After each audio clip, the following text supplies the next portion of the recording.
Assalamualaikum warahmatullahi wabarakatuh. Hello everyone, how are you today? I hope you all in a good condition. Today, we are going to learn English. And before we start it, I would like to introduce myself. My name is Ica Soliha, and I am an English teacher in SMK Al-Huda Kedunggungu. Today, we are going to learn recount text. Oke, jadi hari ini kita akan belajar text recount, yang mana text recount ini memiliki learning purposes atau tujuan pembelajaran. Nah, tujuan pembelajarannya itu ada dua. Yang pertama, yaitu peserta didik diharapkan dapat menemukan informasi umum dan khusus pada text recount dengan benar. Kemudian, untuk tujuan yang kedua, yaitu peserta didik diharapkan dapat mengidentifikasi fungsi sosial, struktur, dan unsur kebahasaan text recount dengan tepat. Adapun yang akan saya bahas pada pertemuan kali ini, yaitu yang pertama, ada definition atau definisi, kemudian ada types of recount text atau jenis-jenis text recount, kemudian yang ketiga ada social function and purpose atau fungsi sosial dan tujuan dari text recount. Kemudian selanjutnya ada generic structure atau struktur teks yang digunakan pada text recount. Dan yang terakhir ada language features atau kaidah kebahasaan yang ada di dalam text recount.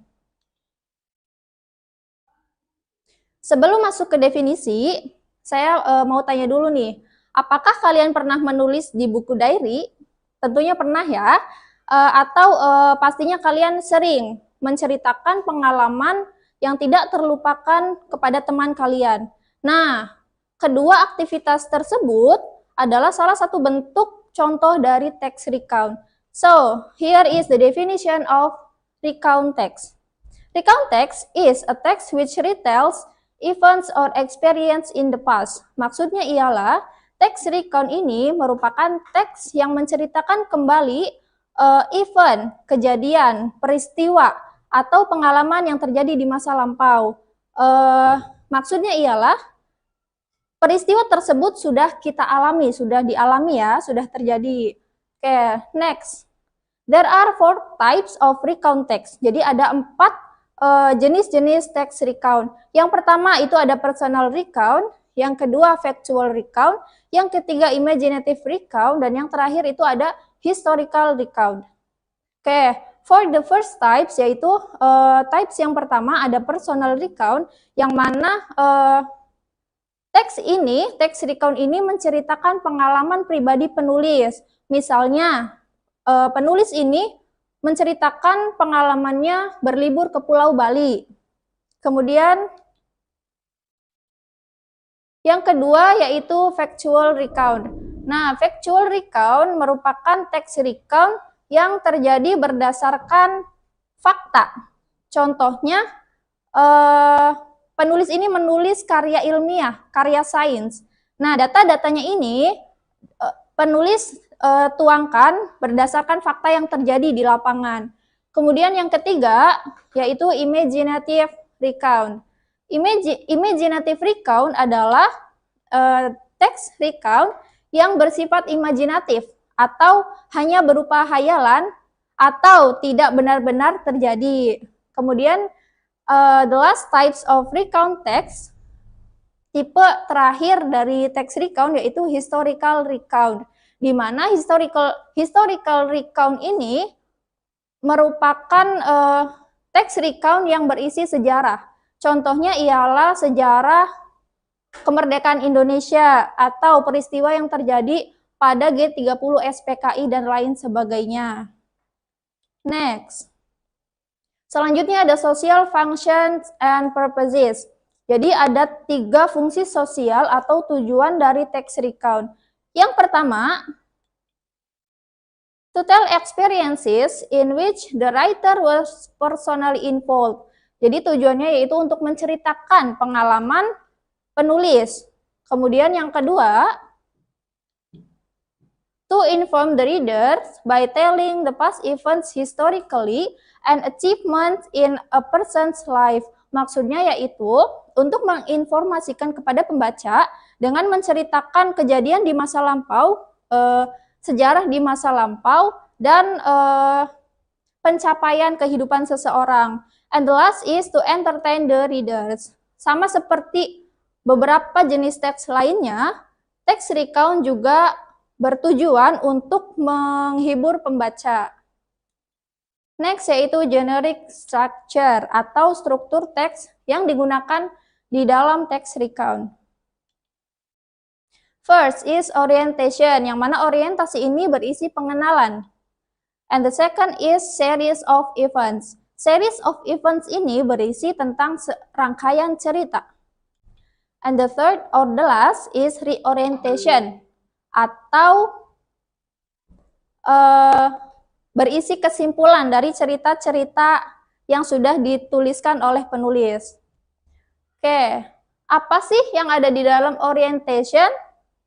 Orientations, we will see background information such as who was involved, where it happened, and when it happened. Maksudnya yaitu di dalam orientasi kita akan menemukan siapa saja tokoh yang akan diceritakan di dalam cerita itu, kemudian kapan dan di mana kejadian itu terjadi. And the second is series of events. In this part, we will discuss about chronological sequence. Maksudnya yaitu di dalam series of events, kita akan menemukan rangkaian-rangkaian cerita. Jadi, si penulis ini akan menceritakan ceritanya itu secara berurutan. Misalnya, kalau tadi berlibur ke Bali, jadi nanti ada biasanya day one, hari pertama, atau first, second, and next.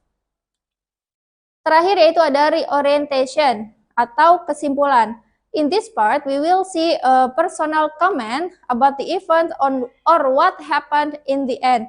Jadi, sama seperti beberapa jenis teks lainnya, reorientation ini adanya di akhir karena berisi sebuah kesimpulan. Biasanya di dalam reorientation ini juga penulis memberikan pesan, kesan, dan juga harapan. Seperti itu. Jelas ya? Nah, untuk lebih jelasnya saya akan tampilkan satu teks yang berjudul A Beautiful Day at Yogyakarta. Oke, paragraf pertama itu termasuk orientation atau orientasi, pengenalan ya. Teksnya yaitu last week, my friends and I went to Yogyakarta.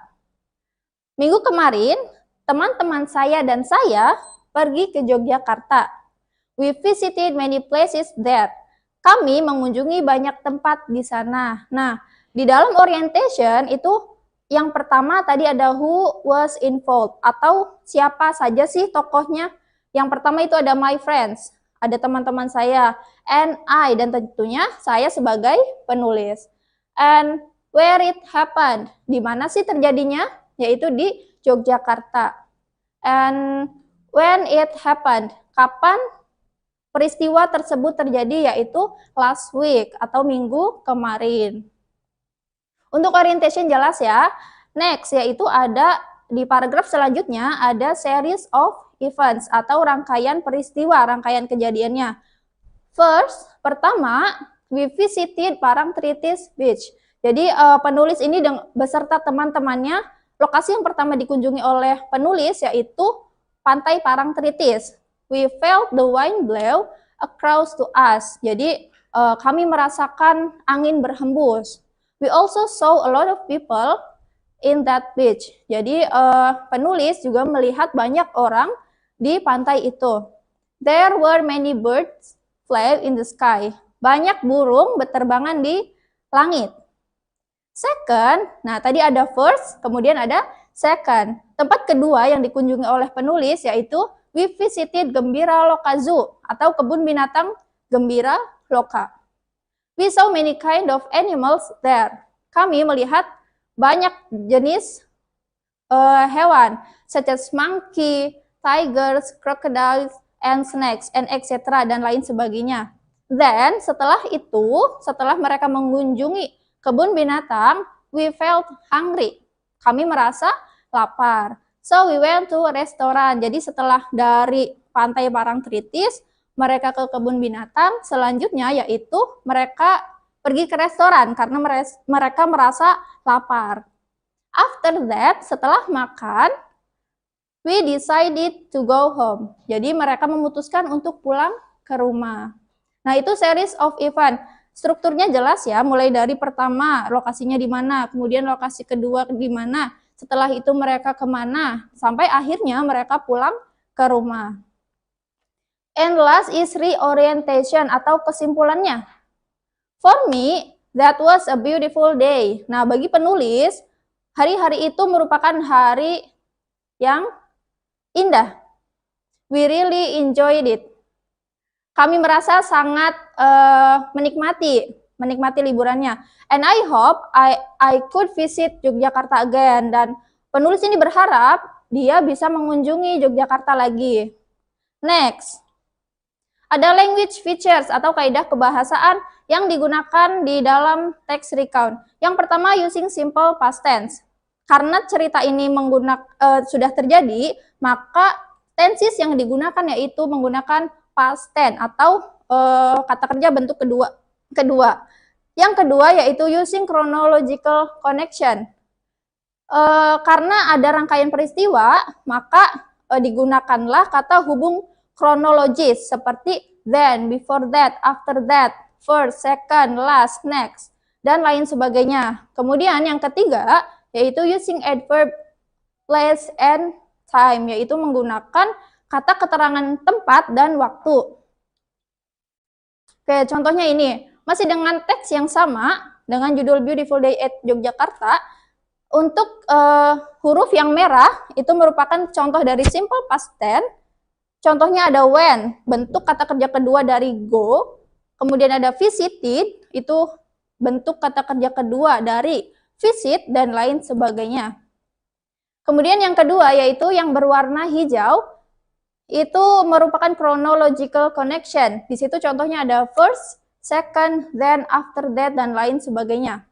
Yang ketiga ada yang warna biru, itu merupakan adverb of place.